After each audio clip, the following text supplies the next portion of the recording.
Certainly is no surprise these days. The cost of food continues to rise every day, and prices are concerning for many out there, especially ahead of Passover and Easter. Financial experts say the cost of meat, poultry, fish, and eggs are up about 13% since this time last year. 2 on your side's Liz Lewin spoke to a local economist who says making a few adjustments to your menu ahead of the holidays might just be worth your while. Part of all of this volatility is simply the economy's way of trying to get back to normal. Unfortunately, as it relates to market prices, getting back to normal is a ways away. Professor Fred Floss co-chairs Buff State's Center for Economic Education and estimates prices will continue rising for at least another 8 to 10 months.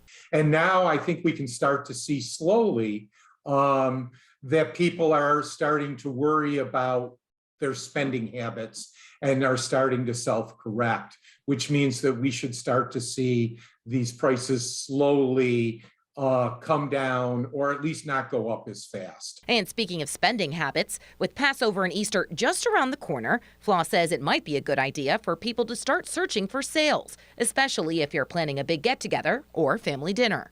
Food is actually going to be much more expensive than it was a year ago and even 2 years ago. The big spike is in meat, and that's growing at about 13% a year over the last year. Check out some of these prices at Wegmans. An 8-pound celebration ham costs $42.35. Maybe you and your family are in the mood for steak, in which case a strip steak family pack of 4 costs $35.67. If you have plans to oven roast a brisket, a family pack costs just over $40. Meanwhile, a fresh turkey breast runs just over $20. Roasting a 6.5-pound whole chicken might just be your cheapest option at just $8.39. Of course, all of these prices vary depending on where you shop. Looking at the last 3 months, meat prices are slowly starting to come down.